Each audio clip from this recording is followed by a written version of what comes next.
Hi friends, வாங்க இன்றைக்கி நம்ம தமிழ் குக்கிங் கிச்சனில் இன்றைக்கி என்ன செய்ய போகிறோம் அப்படின்னா மடக்கு பணியாரம் தான் செய்ய போகிறோம்.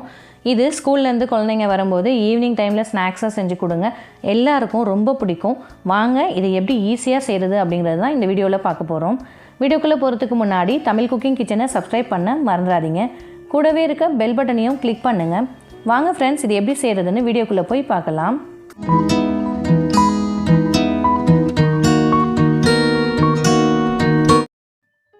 ஃபஸ்ட்டு நம்ம இது செய்கிறதுக்காக ஒரு கடாயை அடுப்பில் வச்சுக்கோங்க. அதில் 2 கப் அளவுக்கு அரிசி மாவு எடுத்துக்கோங்க. நான் நார்மலாக கடையில் வாங்கின அரிசி மாவு தான் எடுத்திருக்கேன். அதை மெஷரிங் கப்பில் 2 கப் அளவுக்கு அளந்துருக்கேங்க. நீங்கள் வீட்டில் இருக்க எந்த டம்ளர்னாலும் அதில் அளந்துக்கலாம். இப்போ இதை வெறும் கடாயில் லைட்டாக வறுத்துக்கோங்க. மாவு நல்லா செவக்க வறுக்கணுன்னு அவசியம் இல்லைங்க. நீங்கள் நல்லா வறுத்துட்டு கையில் மாவை தொட்டு பார்க்கும்போது அது நல்லா சூடாக இருக்கணும். இப்போ லைட்டாக இந்த மாதிரி கிளறி விட்டுட்டே இருந்திங்கன்னா மாவு எல்லாமே ஈவனாக நமக்கு வறுபட்டு வரும். இப்போ இந்த மாவை லைட்டாக எடுத்து நம்ம தொட்டு பார்க்கலாம். லேசாக சூடாக தான் இருக்குது. இது நல்லா இன்னும் சூடாகணும்.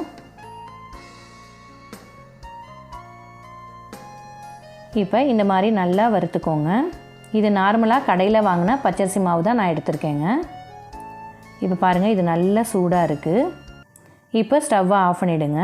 இதை வேற ஒரு பவுலுக்கு நம்ம சலிச்சிட்டு எடுத்துக்கலாம்.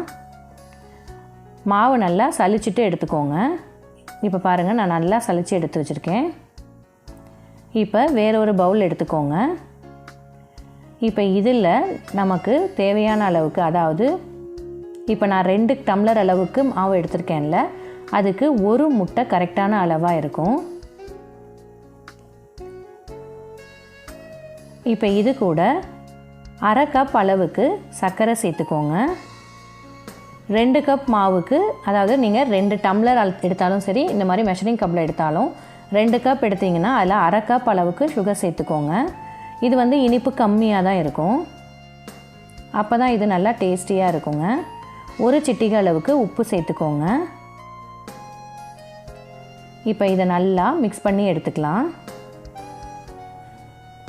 நல்லா முட்டையும் சர்க்கரையும் நல்லா கரைஞ்சி வரணும். நீங்கள் ஹேண்ட் விஸ்க் இருந்ததுன்னா நீங்கள் அதில் கூட பீட் பண்ணிக்கோங்க.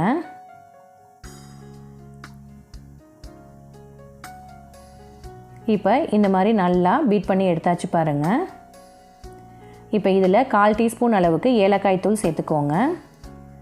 1/4 டீஸ்பூன் அளவுக்கு சோம்பு தூள் சேர்த்துக்கோங்க. இப்போ சோம்பு தூளும் ஏலக்காய் தூளும் உங்கள்கிட்ட இல்லை அப்படின்னா ஒரு 4-5 ஏலக்காயும் ஒரு 1/2 ஸ்பூன் அளவுக்கு நீங்கள் சோம்பும் சேர்த்து நல்லா பவுட்ரு பண்ணிக்கோங்க. ஃப்ரெஷ்ஷாக நீங்கள் பவுட்ரு பண்ணி சேர்க்கும்போது உங்களுக்கு அது நல்ல டேஸ்ட்டாகவும் மணமாகவும் இருக்குங்க. இப்போ இதையும் நல்லா இந்த மாதிரி மிக்ஸ் பண்ணிக்கோங்க. பாருங்கள், நல்லா மிக்ஸ் ஆகி வந்துடுச்சு பாருங்கள்.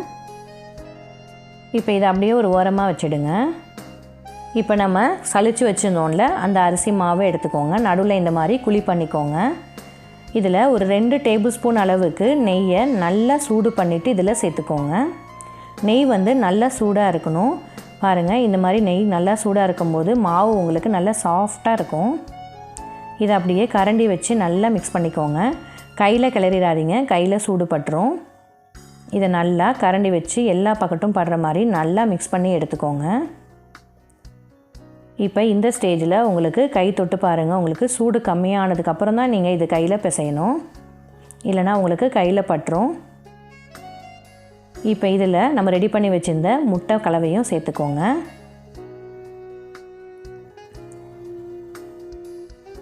இப்போ இது கூட நம்ம தேங்காய் பால் தான் இதை ஊற்றி செய்ய போகிறோம். உங்கள்கிட்ட தேங்காய் பால் நீங்கள் சேர்க்க முடியல அப்படின்னா நீங்கள் நார்மலான பசும்பால் இருந்தாலும் பாக்கெட் பால் இருந்தாலும் சேர்த்துக்கலாம். ஆனால் தேங்காய் பால் சேர்க்கும்போது ரொம்ப டேஸ்டியாக இருக்கும். ஃபஸ்ட்டு நம்ம இந்த முட்டை மிக்ஸு, நெய், இந்த மாவு எல்லாத்தையும் ஃபஸ்ட்டு நம்ம மிக்ஸ் பண்ணிக்குவோம். இப்போ இதுக்கப்புறமா நமக்கு தேவையான அளவு தேங்காய் பாலை தெளித்து இதை பிசைஞ்சிக்கலாம். தேங்காய் பால் அதிகமாக ஊற்றிடாதீங்க, கொஞ்சம் கொஞ்சமாக ஊற்றி தெளித்து பார்த்து அதுக்கப்புறம் தான் சேர்க்கணும். இப்போ பாருங்கள், இந்த முட்டை கலவையை நம்ம சேர்த்ததுக்கப்புறம் இப்படி கையில் பிடிக்க வரணும். அதை உதுத்து விட்டால் நல்லா உதிர்ந்துடும், அந்த பதம் இருக்கணும். இப்போ இதில் தேங்காய் பாலை கொஞ்சம் கொஞ்சமாக இந்த மாதிரி தெளித்து விட்டு நீங்கள் பிசைஞ்சிக்கோங்க. நீங்கள் அதிகமாக தெளிச்சிடாதீங்க, மாவு தண்ணியாக ஆகிடும். கொஞ்சம் கொஞ்சமாக தெளிச்சிட்டு சப்பாத்தி மாவு பதத்துக்கு பிசைஞ்சு எடுத்துக்கோங்க. இது நீங்கள் தேங்காய் பாலில் செய்யும்போது டேஸ்ட்டு ரொம்ப சூப்பராக இருக்குங்க. இப்போ பாருங்கள் எவ்வளோ சாஃப்டாக மாவு பிசைஞ்சு எடுத்துட்டோம். இப்போ இதை அப்படியே ஒரு 1/4 மணி நேரத்துக்கு அப்படியே ஒரு மூடி போட்டு அப்படியே இதை ஊற விட்டுருங்க. இப்போ இதை ஒரு மூடி போட்டு ஒரு 15 நிமிஷத்துக்கு அப்புறமா பார்க்கலாம்.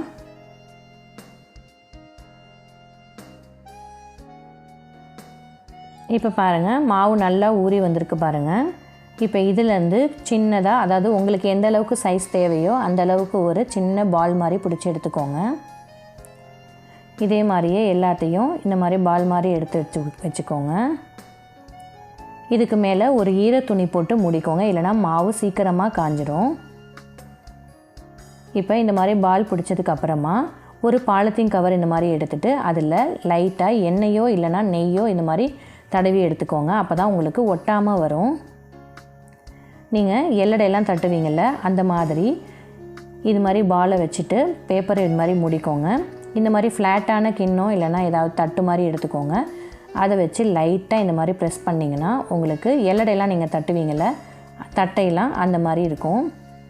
இதை லைட்டாக கையிலேயே இந்த மாதிரி தட்டி விட்டுக்கோங்க. இது அரிசி மாவுன்றனால ஓரத்தில் இந்த மாதிரி விரிசல் விடும். அதையும் இந்த மாதிரி லேசாக சேர்த்து விட்டிங்கன்னா கரெக்டாக ஈவனாக ஆகிடும். இந்த மாதிரி கையில் லேசாக தட்டுக்கோங்க. ரொம்ப மெலிசாகவும் இருக்கக்கூடாது, ரொம்ப மொத்தமாகவும் இருக்கக்கூடாது. இந்த பாருங்கள் ஓரத்தில் இருக்க இந்த விரிசல்லாம் இந்த மாதிரி சேர்த்து விட்டுருங்க.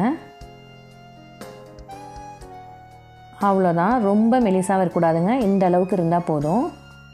இப்போ இதை நடுவில் விரலை வச்சு இந்த மாதிரி நல்லா மடித்து 2 சைடையும் இப்படி ப்ரெஸ் பண்ணி சேர்த்து விட்டுருங்க. அவ்வளோதான், மடக்கு பணியாரம் ரெடி ஆகிடுச்சு பாருங்கள். அதே மாதிரியே திருப்பி அடுத்ததும் செஞ்சு காமிக்கிறேன் பாருங்கள். இந்த மாதிரி மாவை நல்லா உருண்டை பிடிச்சி எடுத்து வச்சுக்கோங்க. அதை நெய் தடவின இல்லைனா எண்ணெய் தடவின இந்த பாலித்தீன் கவரில் சேர்த்துட்டு இந்த மாதிரி ஃப்ளாட்டான ஒரு கிண்ணத்தை வச்சு இப்படி ப்ரெஸ் பண்ணிக்கோங்க. அதுக்கப்புறம் கையை வச்சு இந்த மாதிரி லைட்டாக நீங்கள் இந்த மாதிரி ப்ரெஸ் பண்ணிங்கன்னா உங்களுக்கு ஈவனாக நல்லா ப்ரெஸ் ஆகி வந்துடும். இப்போ இந்த ஸ்டேஜில் இதை நீங்கள் அந்த ஓரத்தில் விரிசல் எதுவும் இருந்துச்சுன்னா அதையும் சரி பண்ணிக்கோங்க. அதுக்கப்புறமா இதை அப்படியே கையில் எடுத்து நீங்கள் அப்படியே மடக்கி இதை அப்படியே ப்ரெஸ் பண்ணிக்க வேண்டியது தான். இது பாருங்கள் ரொம்ப மெலிசாவும் இல்லை ரொம்ப மொத்தமாகவும் இல்லை, இந்த மாதிரி இருக்கணுங்க. இதை கையில் நடுவில் இந்த மாதிரி விரலை விட்டு இப்படி லைட்டாக 2 ஓரத்தையும் இப்படி ப்ரெஸ் பண்ணி விட்டிங்கன்னா இதை அப்படியே ஒட்டிக்கும், உங்களுக்கு பிரிஞ்சு வராது. பாருங்கள் எவ்வளோ சூப்பராக இருக்குது. இந்த மாதிரி மடக்கி செய்கிறனால தான் இதுக்கு பேர் மடக்கு பணியாரம் போல். இதே மாதிரியே எல்லாத்தையும் இந்த மாதிரி ரெடி பண்ணி எடுத்துக்கலாம்.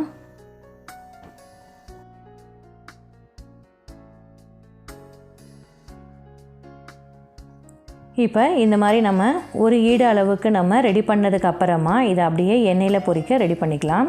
ஒரு கடாயில் எண்ணெயை பொரிக்கிற அளவுக்கு சேர்த்துக்கோங்க. இப்போ எண்ணெய் சூடானதுக்கப்புறம் ஸ்டவ்வை மீடியம் ஃப்ளேமில் வச்சுட்டு நம்ம ரெடி பண்ணி வச்சுருந்த இந்த மடக்கு பணியாரம் ஒவ்வொரு ரோலாக சேர்த்துக்கோங்க. இதை மீடியம் ஃப்ளேமில் வச்சு நல்லா இது செவக்கிற அளவுக்கு நல்லா பொரிய விட்டு எடுத்துக்கோங்க. நல்லா கோல்டன் கலர் வர வரைக்கும் நல்லா திருப்பி விட்டு 2 சைடும் நல்லா ஈவனாக நல்லா கோல்டன் கலர் வர அளவுக்கு பொரித்து எடுத்துக்கோங்க. பாருங்கள் எவ்வளோ சூப்பராக வந்திருக்கு பாருங்கள். நம்ம மடக்குனதும் நல்லா ப்ரெஸ் பண்ணியிருக்கனால உங்களுக்கு அது பிரியாமல் வந்திருக்கு. இதை அப்படியே நல்லா எல்லா சைடும் இந்த மாதிரி திருப்பி விட்டு பொரித்து எடுத்துக்கோங்க. இதோட டேஸ்ட்டும் சூப்பராக இருக்குங்க, நல்லா சாஃப்டாகவும் இருக்கும், வாயில் வச்சோன்னே கரைகிற மாதிரி அருமையாக இருக்குங்க. நீங்கள் ஈவினிங் டைமில் ஸ்நாக்ஸாக இதை ரெடி பண்ணி வைங்க, குழந்தைங்கள்லேருந்து பெரியவங்க வரைக்கும் எல்லாருக்கும் பிடிக்கும். இப்போ பாருங்கள் நல்லா ரெடி ஆகிடுச்சு, நல்லா கோல்டன் கலருக்கு வெந்து வந்திருக்கு பாருங்கள். இப்போ எண்ணெயை வடிச்சிட்டு இதை எடுத்துட வேண்டியதுதான்.